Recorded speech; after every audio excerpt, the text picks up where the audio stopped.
album. Right. And then because I had additional time, I told you I wrote, produced, and directed my first film project. And you know, obviously I could have released it at the same street date, straight to DVD. Right. And instead I chose to put it within the actual album packaging because it's based on the content of the actual music. Because I'm in a secure space, I'm able to write imperfections. I'm able to write my defects of character. Right. And be comfortable with it. Yeah. When most artists, from a rap perspective and hip hop artists, write the life that they aspire to have. They write the. Yeah. They already have the finances. It's so weird. It's like Venom and I were talking. She's the Midday Girl, and I was trying to tell her. I was like, you know, most hip hop artists, you gotta really understand. Like, 85 to 90% of them are just actors. Right. They writing what they'd like it to be. Right. You know, and the advance is when they get the advance from the actual record company. Then they can live it. Right. That's what they do. Yes. The advance is temporary.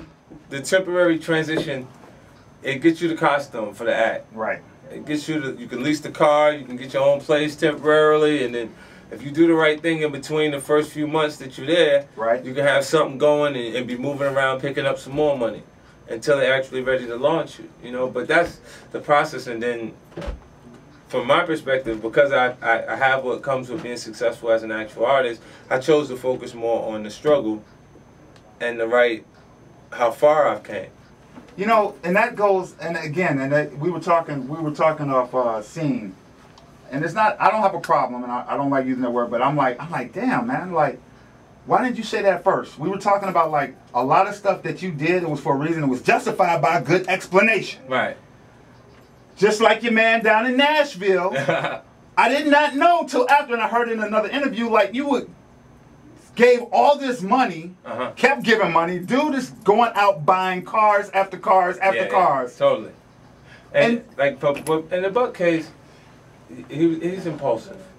Like, he wasn't actually in control at that point. And then I said it to M, like, and I got upset about it because I was talking to M. I was kind of like venting how I was actually feeling about it. When I stay in Detroit, I'll stay at M's house. It's not like we just got like a traditional business relationship. Right. So I'm sitting there and I'm like, yo, he bugging out. Like he owed me. I paid his taxes twice. Right. So like, he was owing me like $250,000 when we had the fallout. You see what I'm saying? So I know I can't compensate in any way for you financially to do what you're supposed to do, and you keep flip-flopping back and forth. One minute you're cool, next minute you're saying something that makes me feel like we ain't even down with each other. Right. You know, and that's gotta hurt, man. I mean, like, how can you? And I feel like it.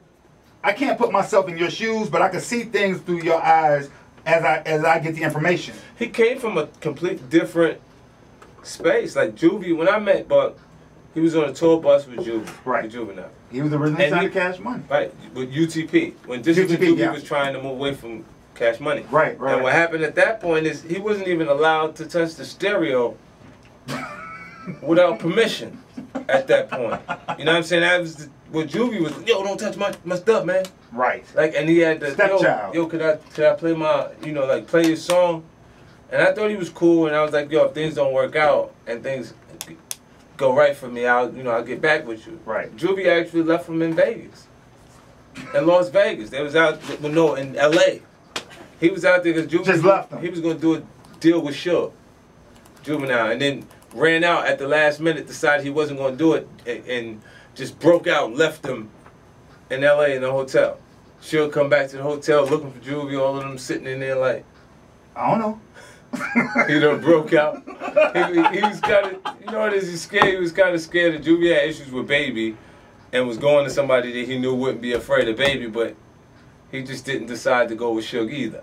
Which was a good idea, Juve. Yeah, it was pretty good. All right. We're going to pay some bills. I got a list of questions from people from the internet that I got to ask you because I promised them I would, so I'm going to keep my word. It's 50 Cent Radio. I'm tripping. You're going to get a lot of information, I guarantee you, because one thing, and I got to give it to you again, everything that you are a profound dude, and I know what they say, the most simple things are complex, and the most complex things are really simple. Right. So, we're going to get into all that, and we're going to talk about how we can lay down a foundation for our young people to try to attempt to accomplish what you've accomplished. All right. That's cool. All right, we'll be right back. Keep it locked right here. It's 50 Cent Radio. I'm not even, it's his station now. 100.1 The Beat.